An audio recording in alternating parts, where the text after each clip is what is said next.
Another bigger round of applause to excellencies on the stage as I invite Godfrey from CNBC to proceed with the plenary. Thank you.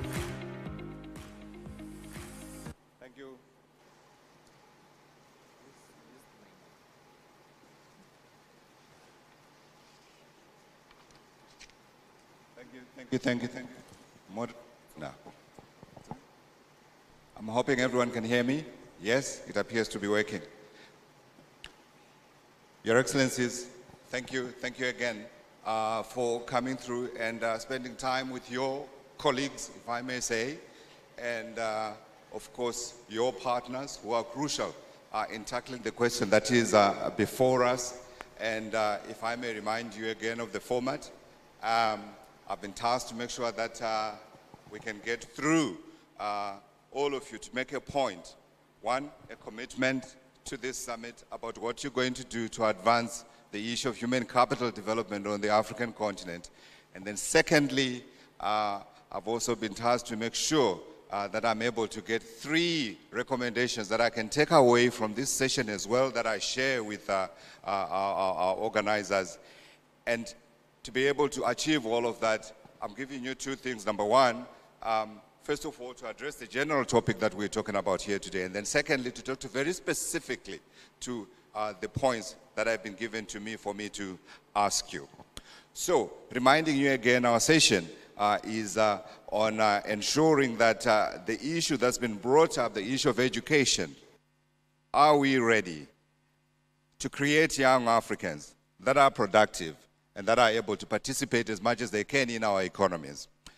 Your Excellency, President Samia, Suluhu, Hassan, if I can start with you, your thoughts on this gathering that you have brought about, because clearly you identified something that needs to be done.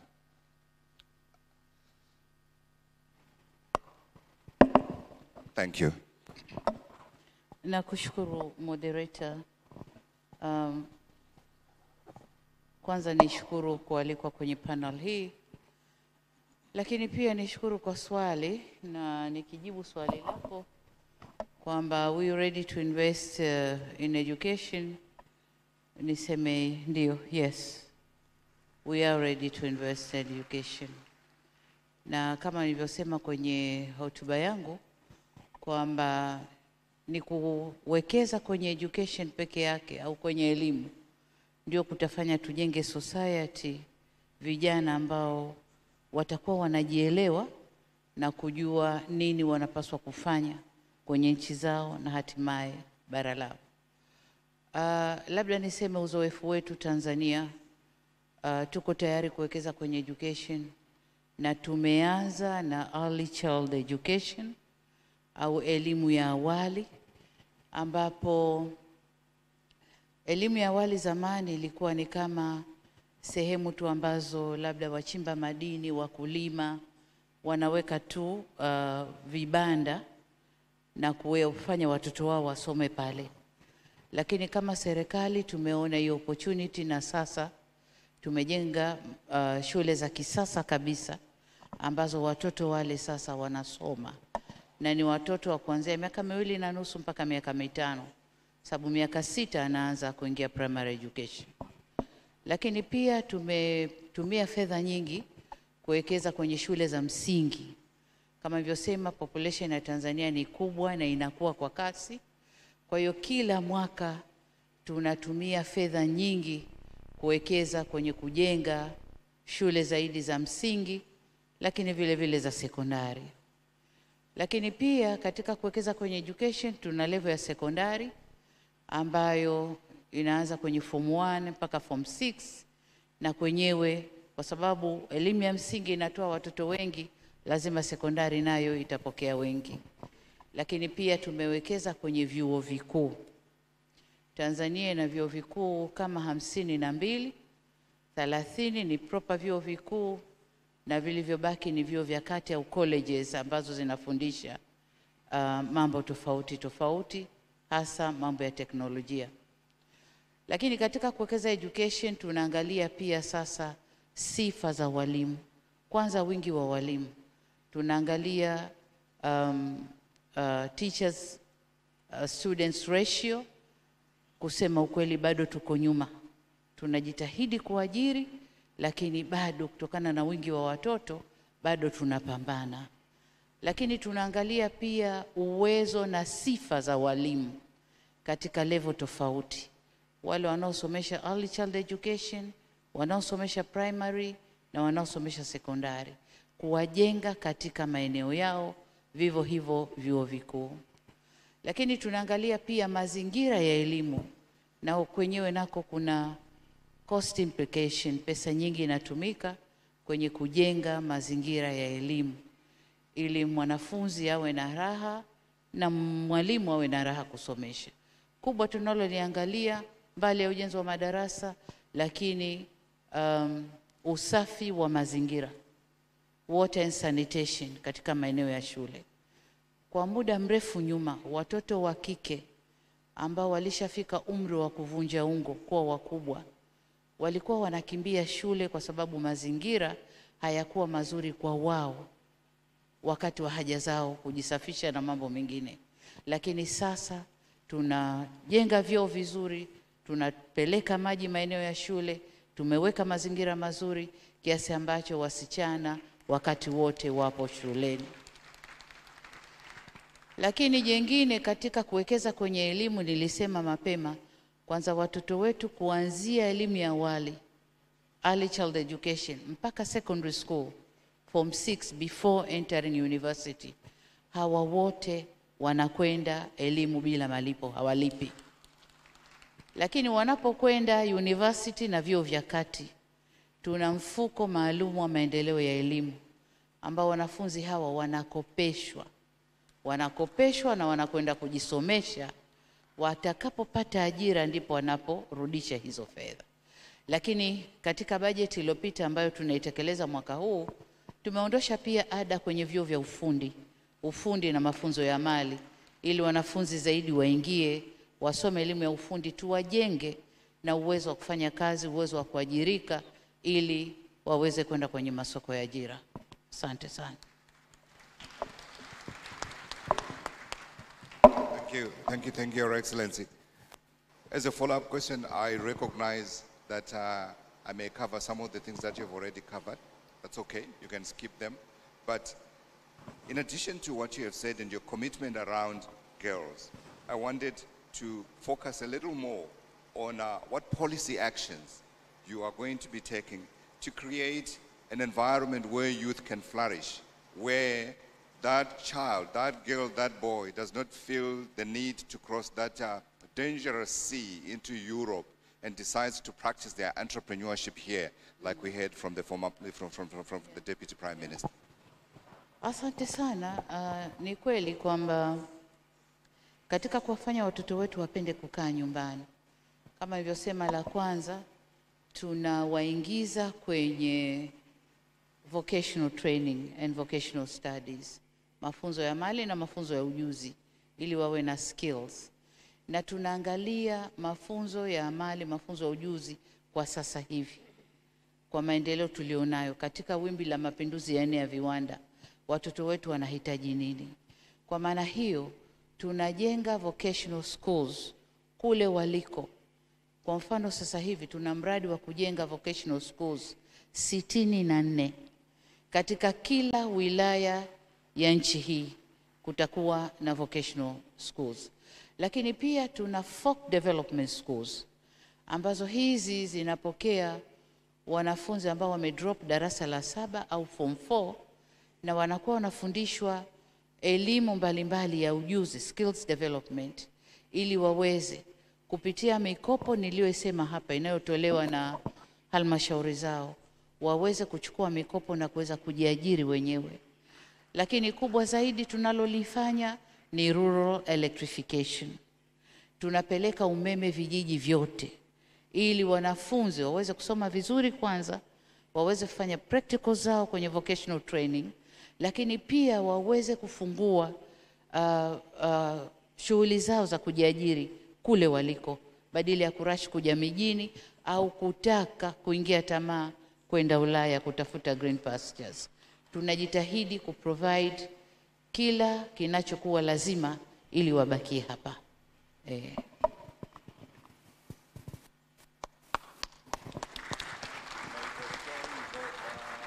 Boats capsizing in the Mediterranean be a thing of the past. Your Excellency, thank you very much for your thoughts.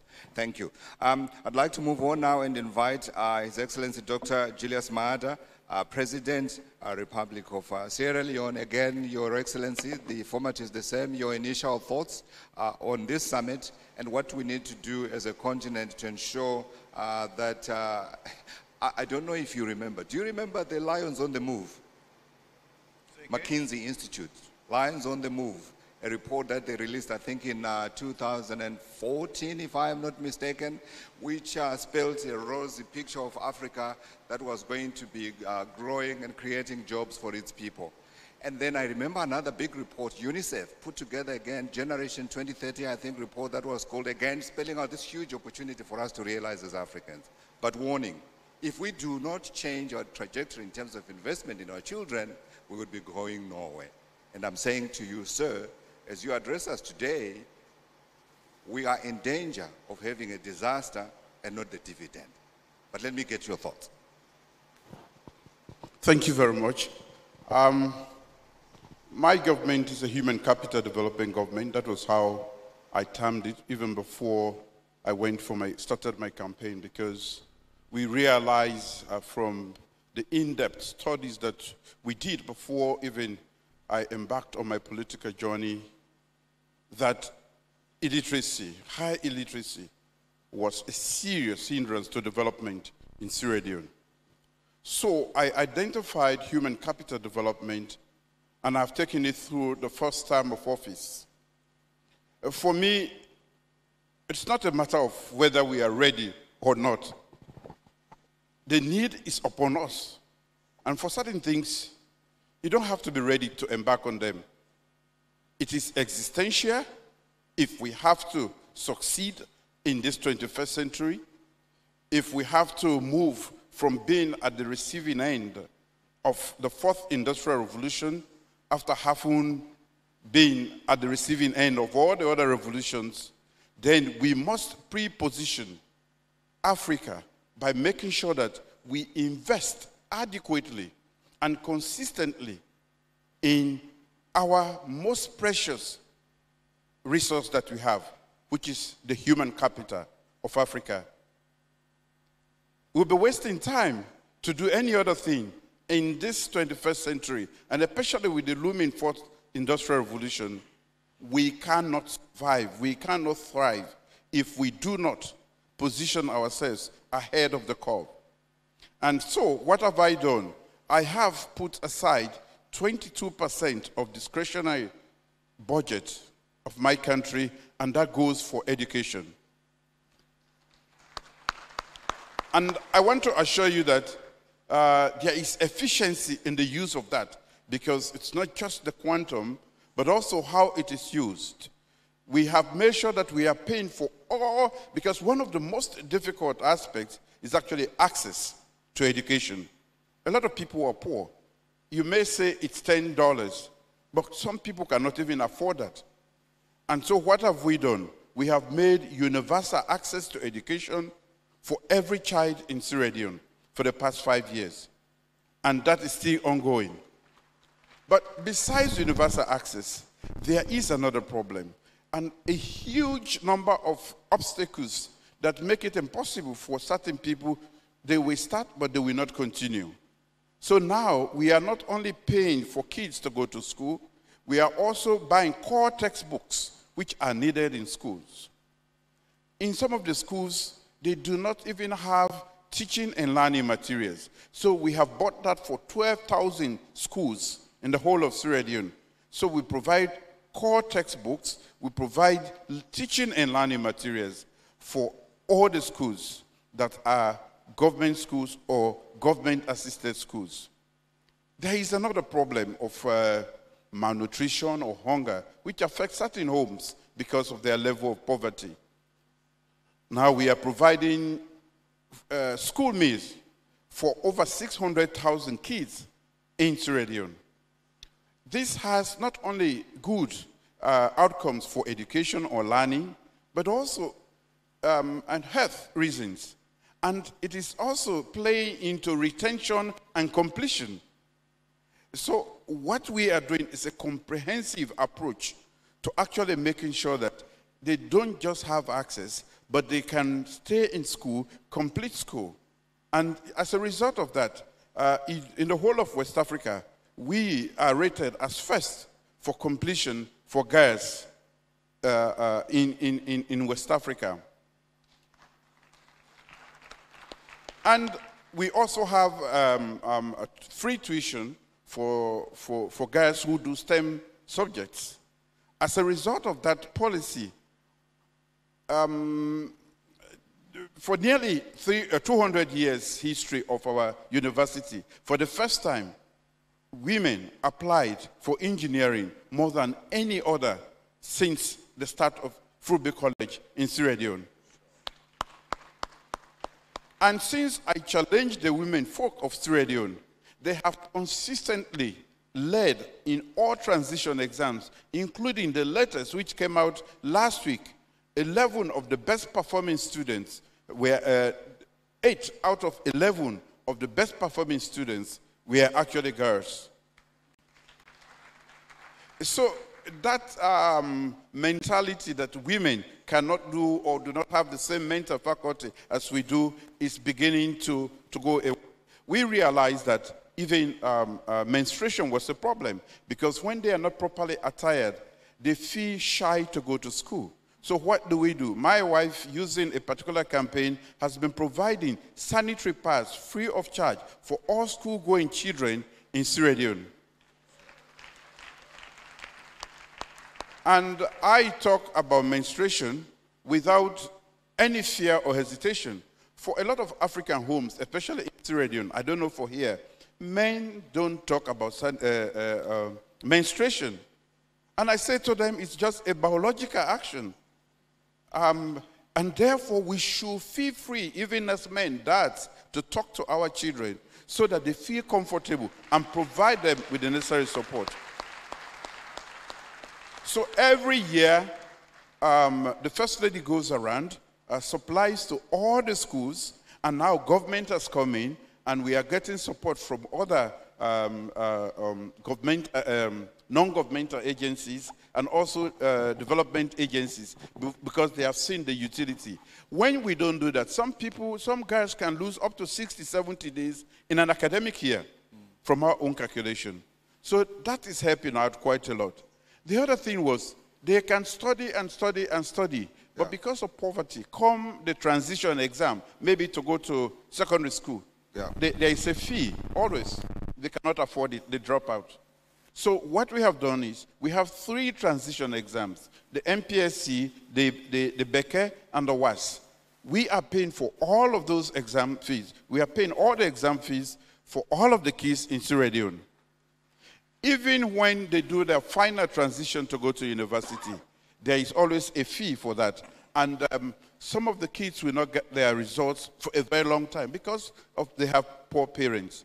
What we have done is, we are providing the money for them to be able to get their results so that they don't have to wait. So access is expensive and very important. But there are a series of other obstacles that can actually nullify the effect of having paid for access if you don't address them. And that is what we have tried to do, a comprehensive approach to providing education. It is the best resource we have. And I must add here that as we talk about immigration to other countries so that they seek greener pastures, I think the youth budget can be a blessing, but we have to invest in education. And when I talk about education, we are talking about the education as a whole, talking about the technical, vocational training, numeracy, and literacy, basic literacy. If we do that for our people, we can now use the youth budget. It can become an advantage and not a cause. But if we don't do that, it is going to become a bomb, because we have too many youths in Africa. Absolutely, 100%, Your Excellency. Thank you very much for those opening remarks. Please, help me to thank him. So I think for me, what is really eye-opening is the fact that you, Your Excellencies, are breaking down what has traditionally been a taboo subject amongst African societies, talking about menstruation, talking about what those girl children go through, and not talking about what it means for them to be equal participants as a result of that being a taboo subject. Thank you for breaking it down. We totally appreciate that. But I wanted you to add a little more. You spoke about the importance of access. But how do we ensure that that access is equitable? Because you spoke yourself about the disadvantage of the girl child. And we also know that children who come from poor families are at a disadvantage. I come from such a background. Until one of us, my brother, was educated, we were all destined to stay in the rural areas. We broke the poverty cycle because we got access and it was equitable. How do we ensure that on a bigger scale across the country, across the continent? Access to education. Equitable. Equitable. Yeah. We have first what we call radical inclusion. Radical inclusion. It's a policy by our government. And that means that irrespective of your situation, if you are a child in Sierra Leone, you should go to school. Wherever you are, whether you are disabled, in whatever state, no political colors come into play, everybody should go to school. This is radical inclusion. Before this time, there was a ban against pregnant girls going to school in Sierra Leone. And I was in favor of that, that is because of my old mindset. But when I realized that it is secondary victimization of these little kids who become pregnant going to school in their formative years, and then you take them out of school and punish them, and they become a liability to themselves, their community, and so on and so forth. I thought that was too much. And I knew I was wrong. So I made a U-turn. Now, girls who become pregnant, we attend on to the point that they can no longer stay in school. And once they give birth, we make sure they go back to school. And interestingly, they have been performing extremely well because they realize they have made the mistakes. And most times, the mistakes are done with adults, people who are supposed to know better. But we blame the child, we blame somebody in 13, 14, 15 years old, and we want her to carry that blame or sin for the rest of our life. I think that is... So one of the things we have done is to make sure that whether you are in the village, you can access education. And we are building the necessary digital infrastructure. We have trained more teachers for quality, and also to make sure that they can go as fast as they can to be able to give the quality of education. Because what we have to do in Africa also is not just education. It must be fit for purpose education.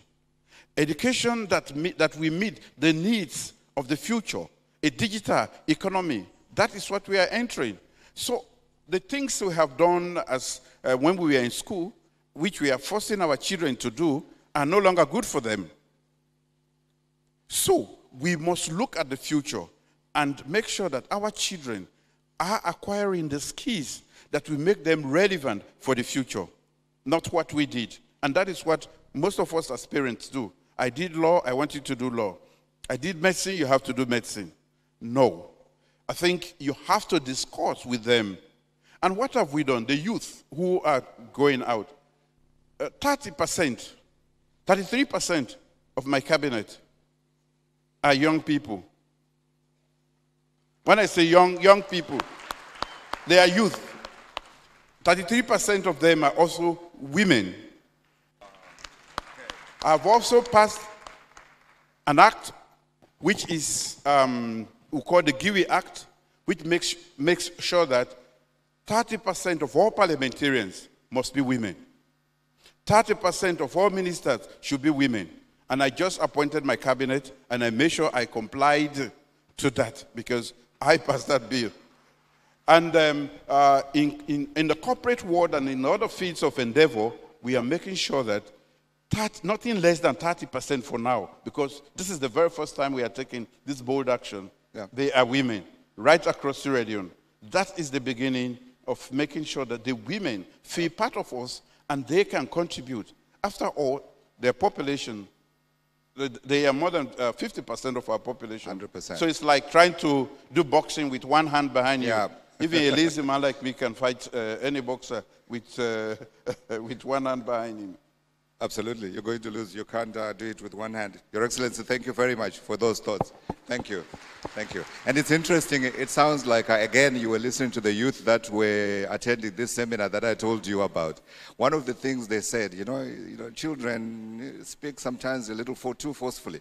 So they said, we demand that there must be a quota for young people in every cabinet in Africa. And I see that you have already started that work on your front. Thank you very much. Let's please allow me to invite Her Excellency Mariam Chabi Talata, Vice President, Republic of Benin. Again, ma'am, I'd like to invite you to share your thoughts on the summit and the work that we are doing, or that we need to do. I think that's the more important part, what we really need to do, before I invite you to answer my very specific question for your country. Thank you.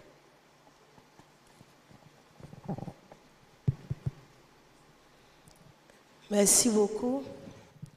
Je commence par présenter mes remerciements à Madame la Présidente de la République unie de Tanzanie pour l'accueil, l'hospitalité. Je présente mes hommages aux chefs d'État et de gouvernement ici présents. Je salue les vice-présidents et les premiers ministres ici présents. Le thème qui nous unit ici est le suivant. Sommes-nous vraiment prêts à investir dans le capital humain? Moi, je viens d'un petit pays. Géographiquement parlant, c'est la République du Bénin. Nous sommes tellement petits que pour nous rendre visibles, nous nous appuyons sur le géant qui est à côté de nous. Chaque fois que je rencontre quelqu'un qui ne connaît pas bien la région ouest-africaine, qu'il me demande d'où je viens, je suis obligée de dire, je viens d'un pays qui est à côté du Nigeria. Vous voyez? Et ce pays, tout petit géographiquement parlant, rien que ce n'est que 112 000 km². Ce pays a de grandes ambitions. C'est un pays qui, depuis 2016, rêve de se révéler au monde. Mais comment se révéler au monde quand on n'a que 112 000 km²? Quand on n'a pas de ressources minières, comme le Congo, comme certains États qui rendent visible ou qui forcent la visibilité. Nous, au niveau de notre pays, le Bénin, nous ne sommes pas seulement prêts à investir dans le capital humain, nous sommes condamnés à investir dans ce capital pour nous rendre visibles. Parce qu'autrement, nous disparaissons. Et comment nous investissons? Comment nous faisons des efforts pour qu'au niveau de ce capital humain, notre pays soit visible? Nous avons été colonisés par les Français. Et au niveau de notre pays, le Bénin, c'est l'enseignement général qui l'emporte sur l'enseignement technique et professionnel. Cela veut dire quoi? Que pendant 6 décennies, au niveau de notre pays, nos jeunes ont été formés pour de longues études qui ne donnent pas droit à l'emploi. Et notre pays, le Bénin, pour aller de l'avant depuis 2016, a fait le choix de réformer son système éducatif, de faire en sorte que les tendances s'inversent. Par le passé, 70% de notre population scolaire se retrouvait dans l'enseignement secondaire général. Nous travaillons cette fois-ci à inverser les tendances, à faire en sorte que 70% se retrouvent dans l'enseignement technique et professionnel. Mais en faisant quoi? En prenant un certain nombre de mesures. Les Béninois sont connus pour leur engouement pour les études, leur engouement pour les longues études, parce qu'on croit que c'est ça qui fait l'homme. Quand tu ne vas pas très très loin dans les études, tu n'es pas considéré. Alors que maintenant, nous avons constaté qu'on peut aller très loin dans les études et rester chômeur toute la vie.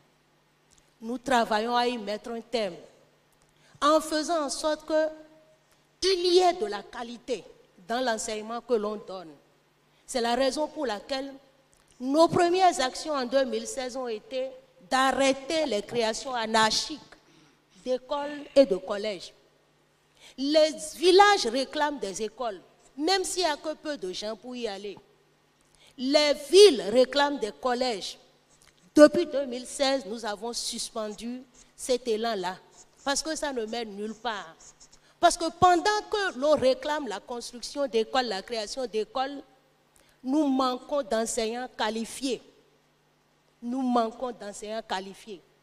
Nous n'acceptons plus qu'on ouvre d'écoles que lorsqu'on a la garantie que ces écoles seront animées par des enseignants de qualité. S'il n'y a pas d'enseignants de qualité, pas d'ouverture d'école. C'est la politique que nous mettons en œuvre depuis 2016. Et nous avons procédé à quoi? À l'évaluation systématique des enseignants qui animent, qui donnent les cours dans nos écoles et nos établissements du secondaire. Le problème de la qualité du capital humain dépend souvent des enseignements qu'on donne à ceux que l'on forme. Chaque élève est à l'image de son enseignant. Ça n'a pas été facile. La lutte pour la qualité n'a pas été facile. L'évaluation n'a pas été facilement acceptée par nos enseignants. Il y en a même qui ont résisté, qui ont refusé de se faire évaluer, qui ont été radiés parce qu'ils ont refusé de se faire évaluer. Si c'est le prix à payer, il fallait le payer. Tout récemment, il y a eu des pourparlers qui ont permis donc de réinsérer certains. Mais il fallait évaluer chaque enseignant. Et ceux qui n'ont pas les compétences requises au niveau des enseignants ont été soumis à des formations. Ils ont subi des formations pour être à même de dispenser des cours de qualité. J'ai dit que nous autres, nous sommes condamnés à investir sur le capital humain. Pourquoi? Parce que tous les 25 ans, notre population double. Si elle double, nous devons tout faire pour qu'elle soit de qualité. Notre ambition, qui est celle de nous révéler au monde, ne peut pas voir le jour si nous n'avons pas un, comment je vais dire, un personnel qualifié. Et c'est la raison pour laquelle nous avons, au niveau de notre pays, travaillé à créer un grand nombre de lycées techniques, un grand nombre de centres de formation professionnelle. Nous avons envoyé en formation ceux qui vont animer ces centres de formation de façon à ce que, à leur retour, ils puissent intégrer ces écoles-là. Nous avons, au niveau de notre pays, conscience du fait que un adulte équilibré demain, c'est un adulte qui a eu une vie saine pendant son enfance. Et notre gouvernement investit énormément dans les cantines scolaires. L'année dernière, j'ai représenté le chef de l'État, le président Patrice Talon, en Italie. Parce que notre pays, le Bénin, a été désigné champion mondial de l'alimentation scolaire. 75% de nos écoles ont une cantine scolaire. Notre ambition, c'est de faire en sorte que tous les villages, toutes les villes plutôt, aient des cantines. Aujourd'hui, nous avons couvert la plupart de nos villages en cantine scolaire. Il ne nous reste que les villes. Voilà. That's great work. That's great work. That's great work, Your Excellency. Thank you, thank you, thank you. Very interesting how you have dealt with the issue of teachers. I live in South Africa, and we have a very strong trade union, and the issue around trying to make sure teachers are competent and they are assessed and they do their job consistently. It's certainly been a very thorny one. Great lesson. Hopefully they can take that lesson as well. Before I let you go, one more quick comment, very quickly if you can. Have you had to deal with the problem of higher dropout rates for school children, especially amongst girls? I want to know how you have dealt with that one. Dropout rates amongst the children that you get into school. You explained that you have a problem of overcapacity, but I imagine even in that overcapacity, you still have other children that don't come to school when they are supposed to come to school. S'agissant de l'abandon, de la déperdition scolaire, surtout la déperdition des filles, nous mettons en œuvre une gamme variée d'activités. Nous savons que certaines filles abandonnent les écoles, la scolarité, parce qu'elles n'arrivent pas à trouver les conditions adéquates d'hygiène au niveau de l'école.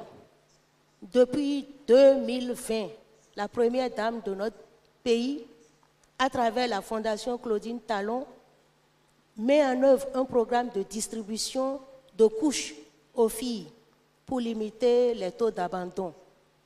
Nous sommes aidés par l'UNICEF qui, depuis des décennies, accompagne notre gouvernement en mettant à la disposition de nos filles des kits scolaires composé de livres, de manuels, de cahiers et d'un petit budget pour les charges diverses de l'école. Nous sommes également appuyés tout récemment par la Banque mondiale qui nous aide à mettre à la disposition des filles scolarisées du primaire et du secondaire un fonds. 30 000 filles sont impactées par ce fonds. Les filles du primaire reçoivent par jour 350 francs CFA et les filles du secondaire 450 francs CFA pour les accompagner dans leur scolarité. Ce sont là les actions que nous menons au niveau donc des populations scolaires féminines pour limiter les taux de déperdition. Mais ce n'est pas tout. Depuis 1990 au Bénin, les filles du primaire et du secondaire ne payent pas la scolarité. La scolarité est totalement gratuite dans notre pays. Just girls? Just girls?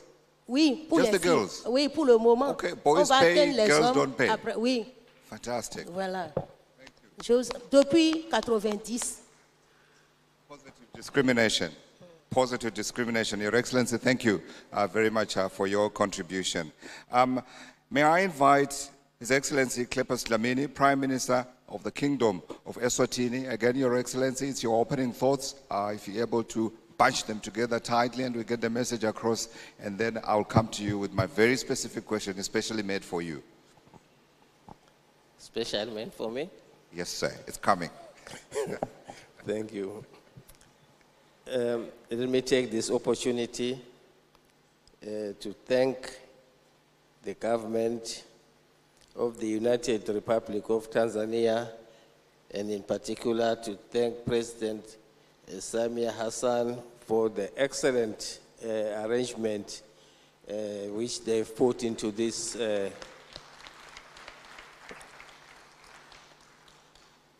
for those who have arrived just today, I have to say they missed a lot because of what we saw at the dinner yesterday. I see President Chakwera is regretting. We had magicians literally dancing, I don't know what to say, standing on their head on top of another head. It was marvelous. But now coming to the subject matter before us here, I think it has already been said that it's not a question of whether you want to invest in education or whether you are ready. You have to invest in education, especially if you are in an African state. If you look at the proportion of youth relative to the entire population, you can say that if you did anything other than invest in education, you'd be playing with fire. Today we learned that there's a difference between the number of years that you spend at school and the actual education that you get. You can have 10 years of schooling, but 6 years of effective education. And that was quite enlightening. I've always thought about it, but I've always known that rural schools perform poorly compared to urban schools. And I mean, and this is because of the effective years of education. Rural schools are short of, they have certain disadvantages. They may not have computers, they may not have libraries and laboratories, basics like electricity and water, which we take for granted in towns, but they are short in rural areas. You could talk about the teacher-student ratio, but if you don't have these facilities, it means nothing. The figures will just be deceiving you. In Eswatini, we have made very major strides in as far as investment in education is concerned. In our National Development Plan, education, that's 2023-27, education is one of the major pillars of this plan. We want to foster social and human capital development and nurture skills base able to adopt innovative technology. A lot has been said about the fact that today it is technology, not just education that is matters. Eswatini was amongst the first countries to be a member of the World Bank Human Capital Project Initiative. Human capital is one of 2 high-level objectives of our plan. In our country partnership program with the World Bank, we have put a lot of emphasis on education, especially primary education. In Eswatini, since 2010, primary education is free. The only thing that is lacking is that it is not compulsory. And I think I can say now that that's a gap lacking. Because it is free, we should make it compulsory, that every child should go to school. But at the moment, it is not. So the enrollment rate at primary school is in excess of 95% because it is free. However, as you advance to the higher level, there's a tendency to drop because people have seen primary education being free. There's a tendency to think that it's probably not an expense that people must face. But we are progressing towards making sure that high school is also made free.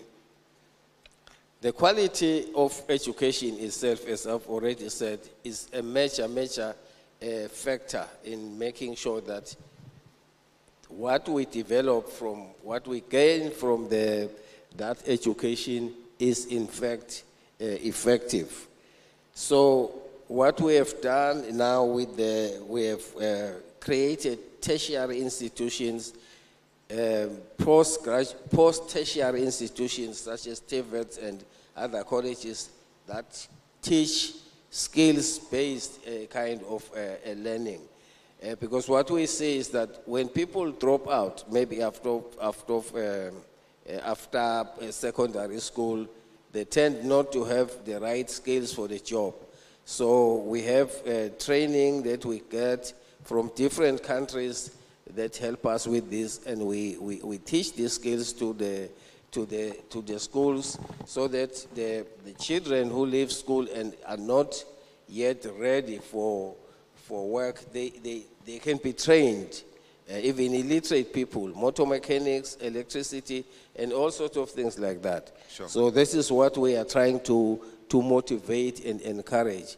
But we will continue to invest again in even at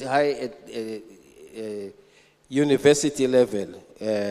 We are introducing now medicines and other schools like that, and so that people can have practical skills that can help in the future. Our budget is the highest proportion of the budget, if you take in terms of overall expenditure, goes to education and health. Sure. Those are the sectors that take a higher proportion of of our budget. Infrastructure, of course, is not neglected, physical infrastructure, but this is the main area of focus. Thank you. Thank you, Your Excellency. Thank you. I think the issue around skills is an important one. I can tell you that we have a small newsroom in our team in Johannesburg, and the kids that are coming through from the universities, we struggle to get them to quickly integrate and become active participants in generating news. So there needs to be something done to connect the TVET colleges and the actual work environment. It's a continuing challenge across the continent, there's no doubt about that. But I wanted to ask you to talk to a small little tabunyana subject, since we are touching taboos today. How do we work with culture to ensure that while we're respecting our cultural norms, we are also at the same time ensuring that every child who's entering this new age of technology and other things does so from a position of strength? I asked the question because traditionally our cultures have, as we have all been hearing here, looked down upon the girl child. Thank you. I think in our environment, we are seeing less and less of that discrimination, especially at school-going level. I don't know, I cannot say the same as people progress in life, in parliament, in promotion, but at the level at school, that discrimination is probably not as explicit as it was in the past. Let me be more explicit, Your Excellency. I was trying to say that are girls exposed to the same skill set opportunities as the boys? I.e., can that girl who dreams of being an aeronautical engineer be able to do so at the same time that a boy child is able to do so? Because we have seen a situation where girls are not getting some of these opportunities. I suspect they lack role models. It's because she does not have a role model. She has the perception that it is a man's skill, and that is something that needs to be addressed. I think a role model, even in the family, if you are a mechanic or a doctor and the mother is a nurse, the tendency is the boy child will want to be a doctor. So I think this is the attitude that we need to address almost directly. But in terms of financing at school, the opportunities should be the same. I totally agree with Your Excellency. Thank you. Thank you. So we need to normalize it, that a girl child gets as much chance as the boy child. We need to make it an everyday thing. Thank you for your contribution. Let me move on. We have two excellencies remaining that we need to get to and get their views. May I invite His Excellency Hamza Abdi Bare, Prime Minister, Federal Republic of Somalia. Okay. Before you start, Your Excellency, I wanted to tell you that I personally have adopted Somalia as my country in terms of our coverage, because I know where Somalia is coming from. 1991, I was in Nairobi covering that war. Thank you. Thank you very much. Thank you very much, brother. Esteemed heads of states and governments, honored guests, ladies and gentlemen, I am honored to be amongst you today here as we discussed a question that is important to our future of our continent. Are we ready to invest in the education and productivity of African youth? The answer I have been contemplating is we have no choice but to be ready. In the case of Somalia, although Somalia has established the right to education for all, millions of Somali children and youth lack of foundational skills in reading. Tackling learning poverty in Somalia is a complex challenge that is made worse by a number of issues. I consider the next 5 obstacles to be the most critical. First, I want to talk about the, some challenges that we are facing. Then, maybe later on, I come to the solutions that we are committed to undertake to fix these problems in our capacity. First obstacle is the pervasive conflict, insecurity, and prolonged instability. Somalia has, as you know all, gone through some very challenging times in the past few decades. The ensuing instability has disturbed the functioning of schools and uprooted students and teachers. However, extremist groups such as Shabab significantly contribute to the learning poverty in Somalia. They frequently attack schools and education infrastructure. They target educational facilities, teachers, and students as part of their broader campaign to instill fear and exert control over people. Secondly is the limited infrastructure and resources. Infrastructure is insufficient school buildings, limited access to basic facilities such as clean water, and absence of proper transportation for girls and the children in remote areas, and shortages in learning materials are all major bottlenecks. Third is a difficult in attracting and retaining quality teachers. Due to inadequate salaries and limited professional opportunities, teaching has become one of the least favorite professions in Somalia. If someone, for example, has a unique capacity or competent or unique skill, they would prefer to work in the UN or international organizations where they would be paid 10 times the salary of teachers at the very least. Fourth, limited access to foundational education.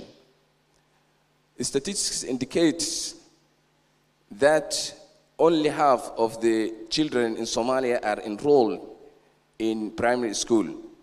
This disparity is even worse in rural areas where only a third of children are enrolled in primary school.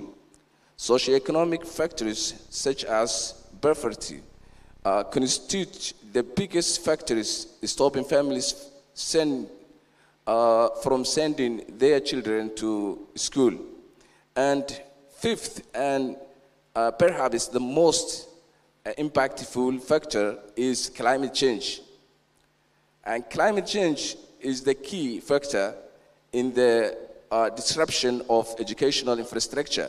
It is also the leading cause of forced displacement and immigration, reduced livelihood opportunities, poor health and sanitation, and increased water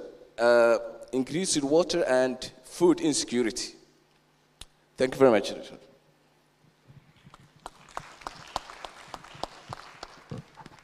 Thank you, Your Excellency, and for introducing, I think, a subject matter that is all around us, that all of us, wherever we are, which part of the continent we're coming from, is certainly one that we talk about every single day. By the way, the issue around no one wanting to be in teaching isn't unique to you.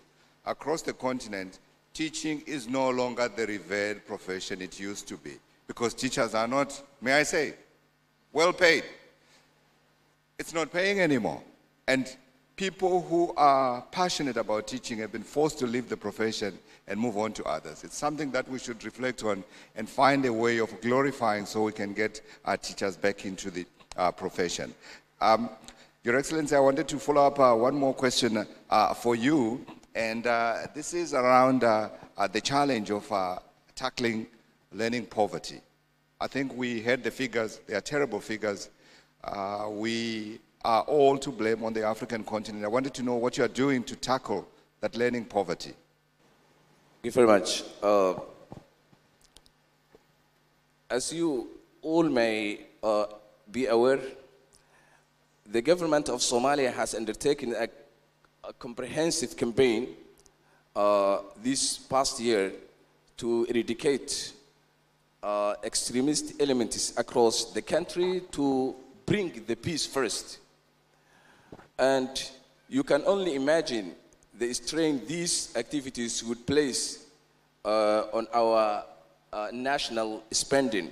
However, despite the fiscal strains and limited resource, we have demonstrated our commitment to expanding access to education and tackling learning poverty by taking specific policy actions and investing in the solutions to address the bottlenecks and challenges facing the educational ecosystem in Somalia. Firstly, we began by investing in skilled teachers.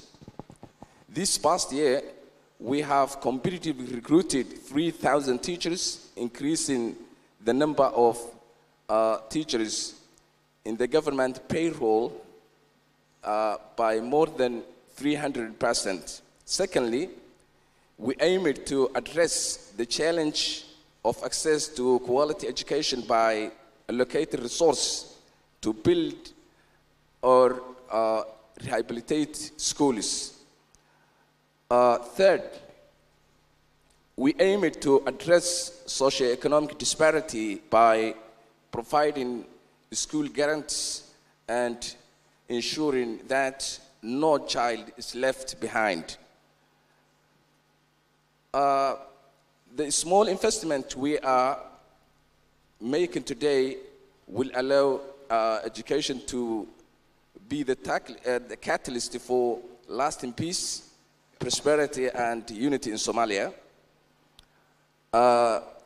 With our collective, as Africans, with our collective efforts, we can foster an enabling environment for Africa's youth to unleash the untapped potential of our rich continent. I would like to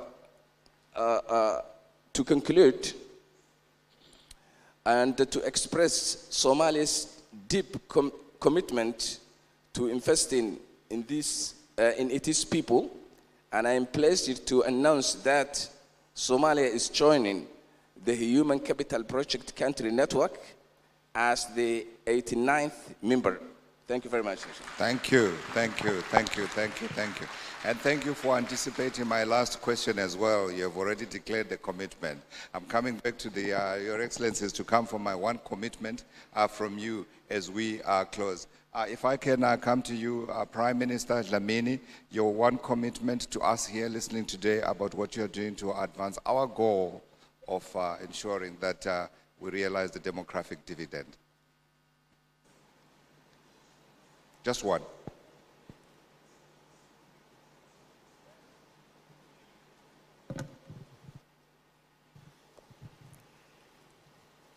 I think the main thing that we need to do is to invest improve the quality rather than the quantity of education. I just mentioned a few things there, laboratories, libraries in the schools, and of course the basics, electricity and all. If we can just invest in those infrastructural things, maybe we can improve the quality and not the quantity of education. You're committing to improving the quality of education. Thank you, Your Excellency. Madam Talata.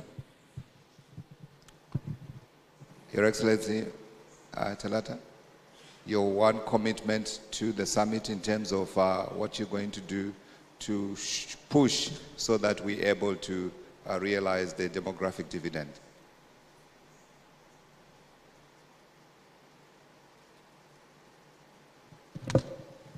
It looks like it still works, yes.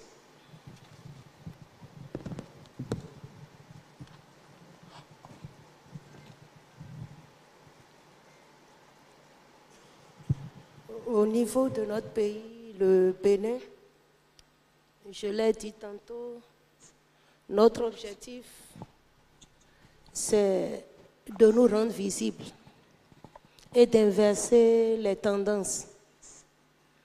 Nos jeunes ont coutume de traverser des pays, de traverser des océans pour aller chercher les meilleures formations, les meilleurs emplois à l'extérieur. Nous voulons que désormais ce mouvement s'inverse, comme le cas observé tout récemment entre l'Espagne et le Maroc. J'ai suivi un documentaire dans lequel il est dit que de plus en plus de jeunes Espagnols traversent la mer pour aller chercher donc de l'emploi au Maroc. Nous voulons faire de notre pays un pôle d'excellence en ce qui concerne la qualité, en créant une cité internationale de l'innovation et du savoir qui offre un cadre d'accueil à des institutions de formation africaines et internationales. Yeah. C'est notre objectif. Thank you. Thank you very much. Thank you very much, Your Excellency. Thank you. If I can come to you, that's Your Excellency President Bayo, Sierra Leone.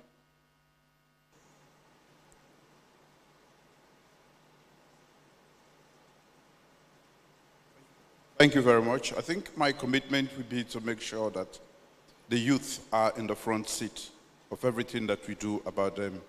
I have started, and I will make sure that that is entrenched and becomes the norm.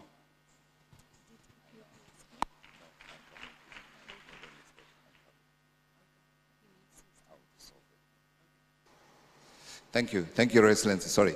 Thank you very much for your commitment to the youth. We appreciate it. Your Excellency, President Hassan.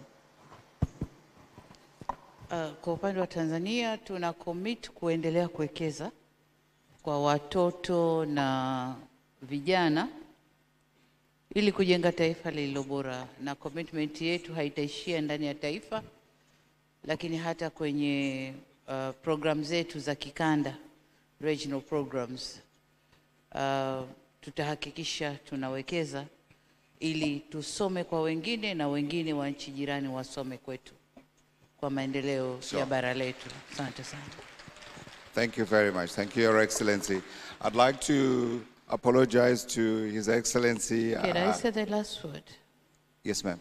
Yeah, the last word is to the fellow African heads of state and government. Yes. There was a philosopher who said, if you think education is expensive, try ignorance. Sure. So ignorance is what has landed us here. Yeah. So let's now invest in education. Absolutely. Thank you. I would like to acknowledge His Excellency Demeke Mekonnen, Deputy Prime Minister, Federal Republic, Democratic Republic of Ethiopia. First, sorry, sir, for forgetting about you. I was getting so excited with the stories I was hearing. I was coming to the commitments and I wanted to get the commitments so I could have my lunch, but my apologies, sir. Can I invite you to reflect on the summit themes and then we'll come to the very specific issue we'd like to discuss with you about Ethiopia. I'm hoping it's working. Yeah. It's alive. Thank you. Thank you, Godfrey. First, I would like to express my profound appreciation to the government of the United Republic of Tanzania for hosting this summit successfully. And I also thank the World Bank for organizing this timely summit in collaboration with the government of Tanzania. Perhaps in my country, during the last 2 years, during the challenging times, the World Bank was with us. So you really deserve to be recognized and appreciated on such critical interventions and support. It is, to me, it is high time to invest in people. I really appreciate the motto. It is high time and very timely for us. Human capital development is the entry point to sustain development and to address inclusive agenda as a whole in Africa. As a rising continent, we have to focus and we have to invest on human development areas. Today, Ethiopia, human capital development is our areas of focus agenda, and we try to align this agenda with our 10 years development plan and cascaded to different implementing bodies in this regard. At the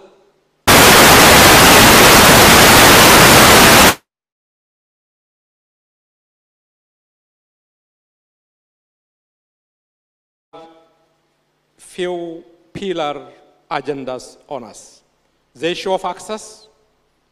Today we are managing about 30 million students from pre-primary to tertiary education program. 30 million.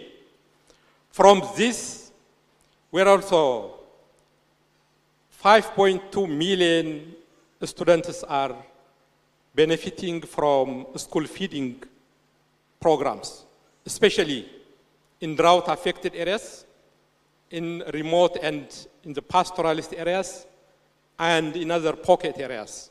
The school feeding program is really very important issue for kids, especially for girls, for access and even for quality issues. The second one is the quality issue.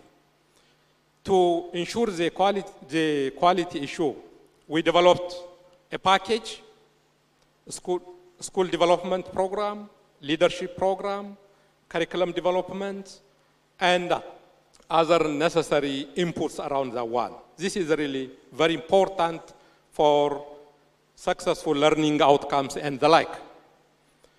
The third one is about inclusive. Education should be inclusive in terms of gender, in terms of area, in terms of special needs and the like. This is very critical and important one, and we're working on that. And the other one is free. Education should be free, especially for primary and secondary schools. In our country, in Ethiopia today, from primary to secondary education, nearly 28 million students.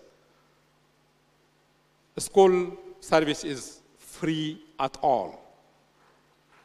This is really very challenging business and responsibility. Education is capital intensive. So to address and to sustain this education needs a serious commitment and the stakeholders' mobilization around this agenda. The other is affordability. In tertiary education program, nearly 80% of the cost covered by government, around 10% covered by students. That is a reasonable and affordable cost-sharing mechanism at tertiary education level. Generally, when you talk about education, the learning outcome has to be prudent, and that should address the need of the economy, the need of the industry, and the relevance issue is very critical. Based on this, we're trying to assure quality and sustainable relevance programs across the country. My final point on this part is when you talk about human capital development, health, education, water, agriculture, all pro-poor sectors are very important.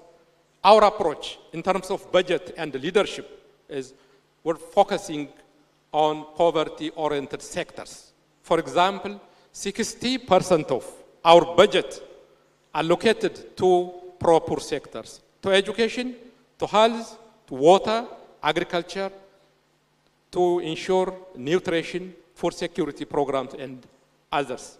And again, in education, 22% of our annual budget allocated to education, and nearly 14% of our budget allocated to health program.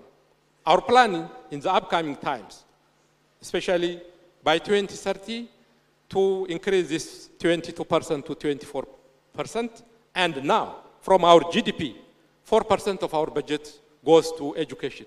This is very challenging and needs a serious effort to sustain this commitment. Generally, we're here, but with a serious challenge and serious crisis, and to sustain that and to keep the momentum, human development issue is a survival and existential issue to Africa and to my country, Ethiopia. Absolutely. Thank you. Thank you. I hear the clear political commitment to ensuring that education is prioritized. But how are you doing it in this environment? Whereas we have been talking about everywhere, fiscal space is limited because the priorities that are competing for the money that you have are so many. How does education survive in that environment and get more so we do more? Thank you. As I said it before, it is capital intensive and very challenging. But all education actors has to march together towards this agenda. Development partners, government, the community at the grassroots levels, private sectors, and other players together. Here, partners, development partners also. And then, here government, the political leaders has to play. As His Excellency the President said it in the previous panel, we have to play as a role model, the leaders, and again, mobilize the community and other partners. And then, we're trying to expand our revenue capacity to increase and to address towards these priority areas.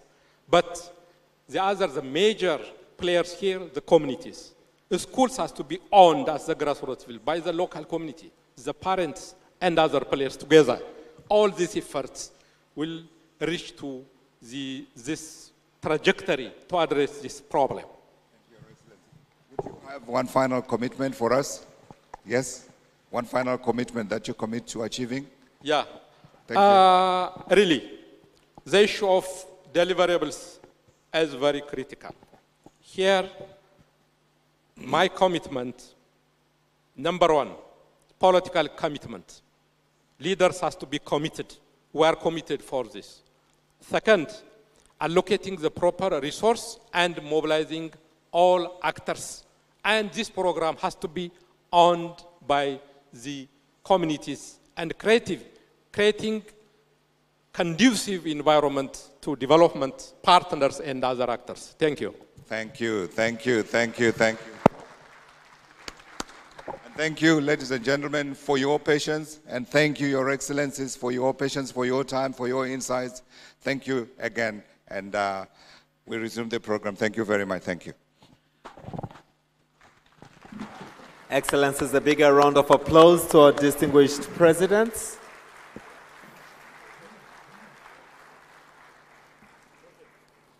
Can we stand up as they take their seats? And let's continue to clap their hands.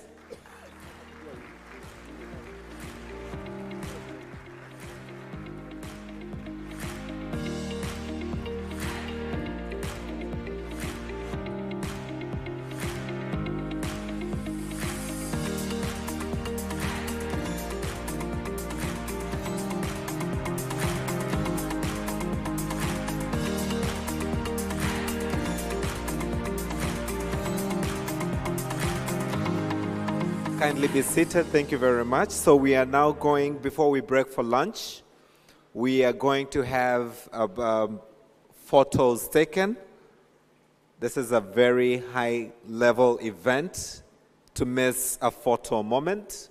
So I am going to announce the groups as follows. The first picture will be taken by the presidents. The 7 presidents who are present here will take the first picture. The second picture will be taken, led by the president of Zanzibar and the vice presidents, deputy prime ministers, the prime ministers that are present here will take the second picture. This will also include the Minister of Finance, who is also representing the President of the Union of Comoros and the chairs of the AU, the World Bank, Madam Victoria Kwaka and Madam Mamta Murthy will also be on this picture, as well as Mama Graka Machel, who is the Deputy Chair of the Elders. Thank you.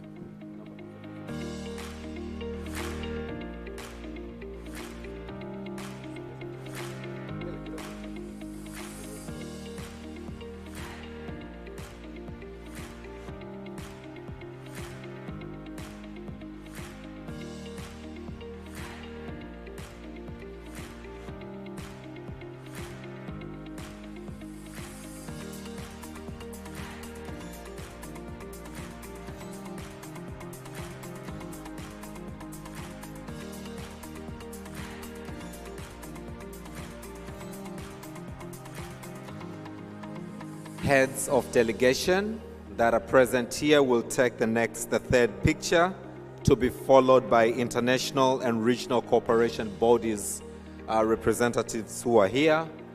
Honorable ministers will take the 5th picture, and the final picture will be for the Secretariat. May I now have the honor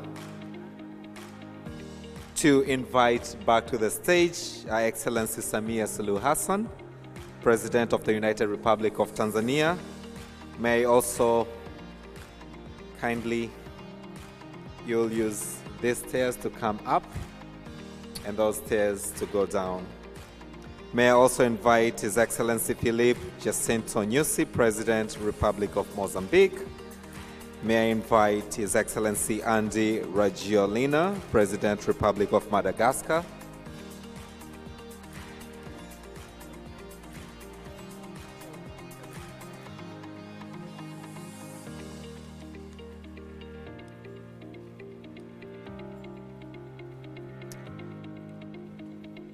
May I invite Dr. Lazarus Bakanthi, His Excellency, the President, Republic of Malawi.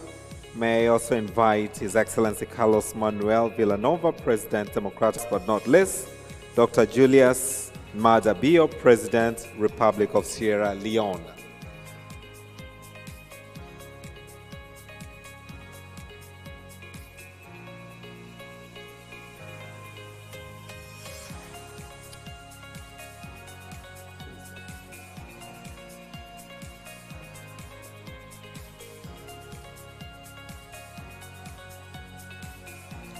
May I kindly, Your Excellencies, request you to please stand up?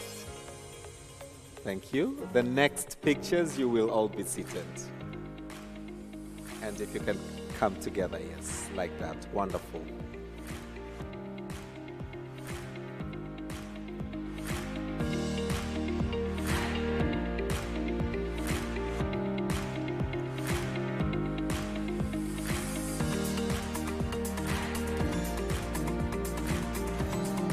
Thank you very much. Kindly, you may sit now. As I invite to the stage His Excellency Dr. Hussein Ali Mwinyi.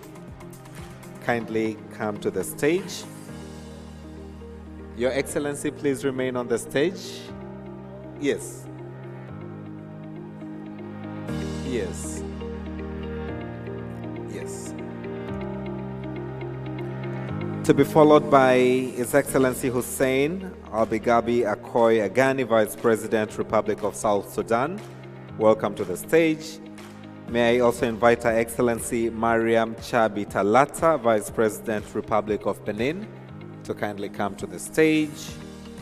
May I also invite Your Excellency Jessica Rose Epel Alupo, Vice President, Republic of Uganda. Thank you so much. May I invite to the stage. May I invite to the stage Your Excellency Mutale Nalumango, Vice President, Republic of Zambia. Thank you very much. May I invite to the stage Cleopas Dlamini, Prime Minister, Kingdom of Eswatini. Thank you very much. May I invite to the stage Hamza Abdi Bare, Prime Minister, Federal Republic of Somalia. Welcome to the stage.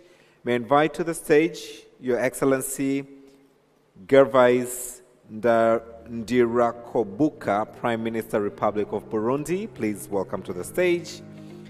May I invite to the stage His Excellency, Your Excellency Demeke Mekonnen, Deputy Prime Minister, the Federal Democratic Republic of Ethiopia. Thank you for coming.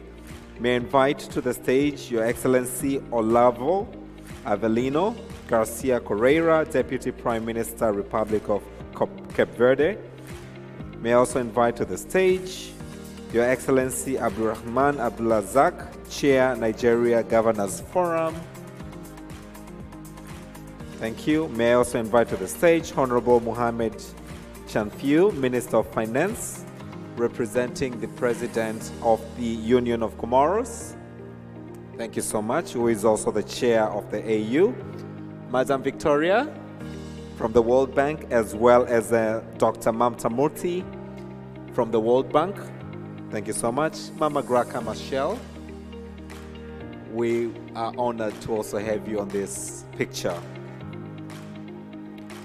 May I request heads of delegation to be set for the next picture after this picture. Karibu Mama.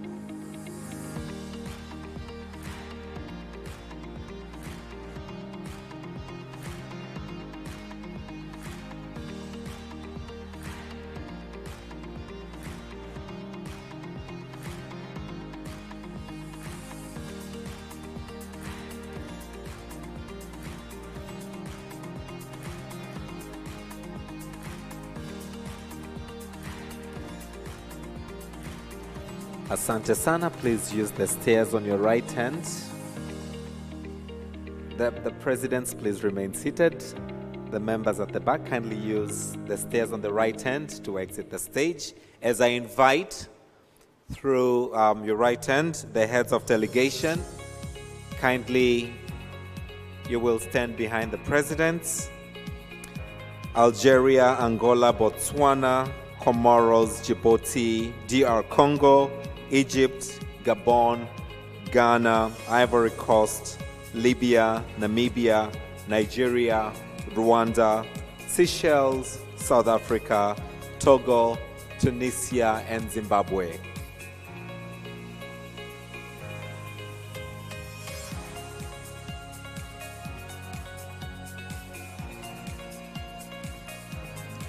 As the heads of delegation come to the stage, Liberia. As the heads of delegation mount the stage, may I request the international and regional cooperation to please be prepared to be followed by all the ministers present here.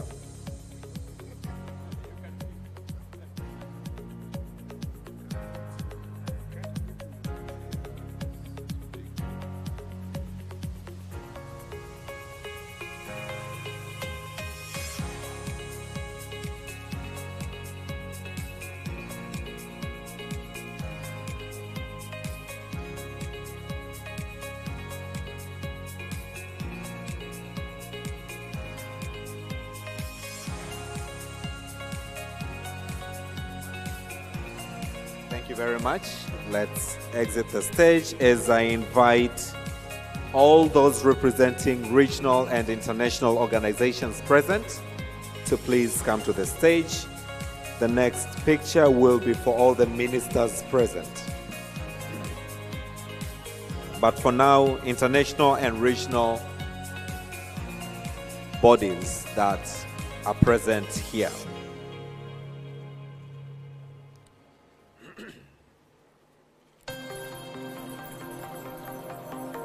Secretariat will take the final picture, which will be after the ministers. So for now, regional and international cooperation bodies that are represented.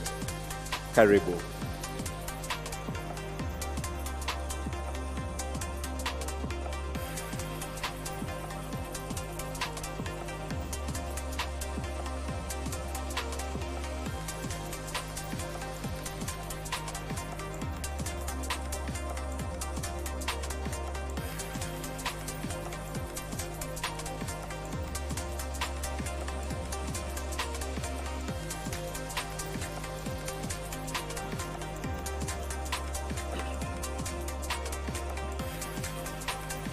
May I also request Excellencies, Ambassadors and High Commissioners present to please join on this picture.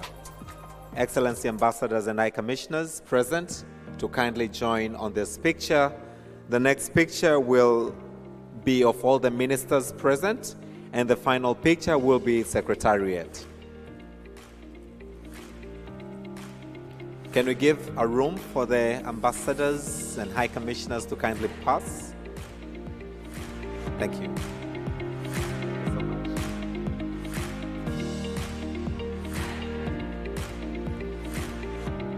Excellencies, Ambassadors and High Commissioners, kindly for the next pictures. Honorable Ministers, you will take the next picture.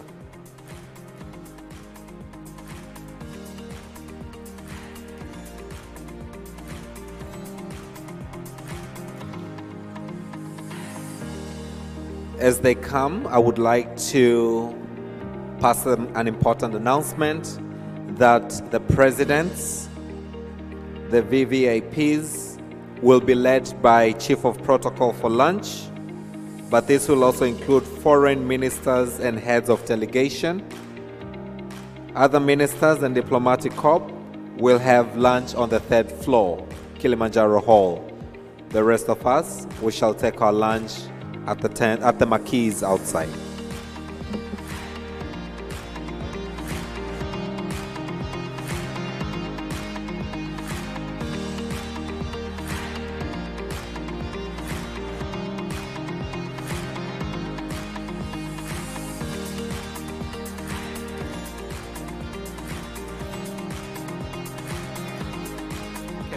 Can we, as on my left, can we come through this side?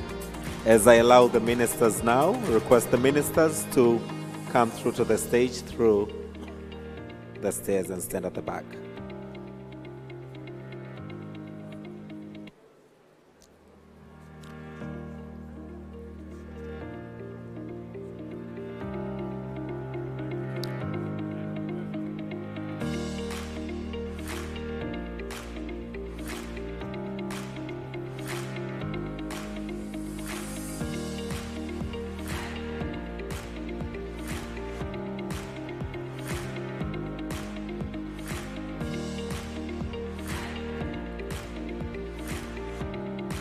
Please, if you can move slightly this side. Honorable Ministers, there's more space on this side, kindly.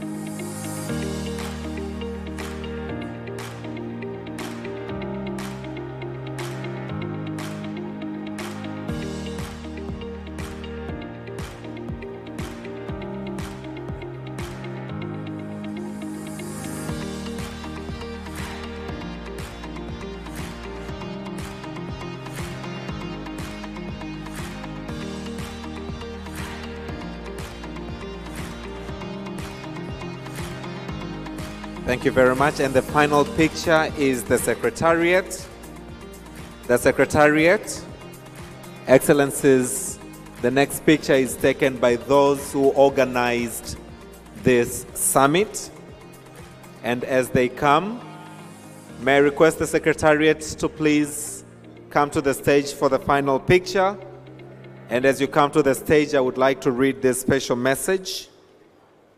I would like to acknowledge the exceptional work of the many people who contributed to making today such a successful and impactful event.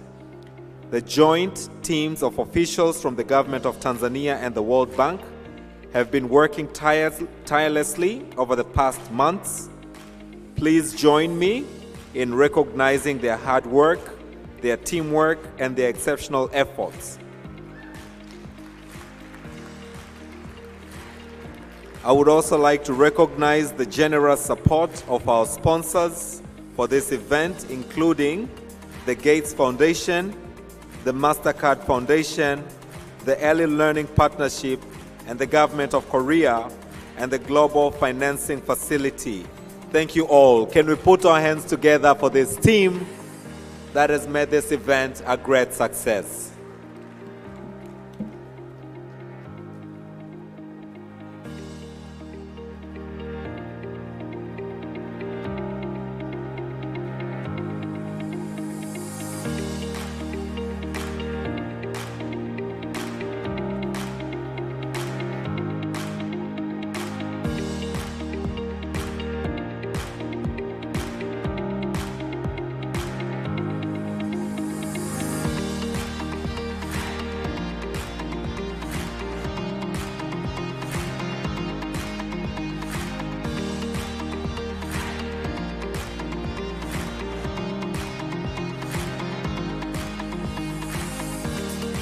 Thank you very much. Can we put our hands together once again for the committee for the wonderful work? Thank you very much.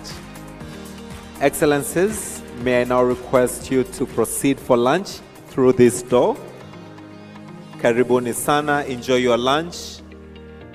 Ministers will go to the third floor, permanent secretaries and other VIPs to the third floor, Kilimanjaro Hall, and the rest of us to the marquee.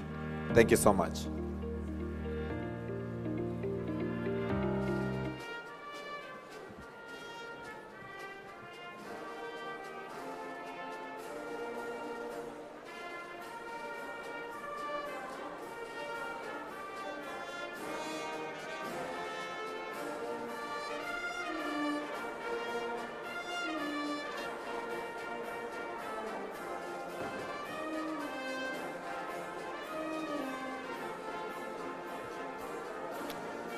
Lunch break is 1 hour, so please let's resume at 3:15, 3:15. Thank you.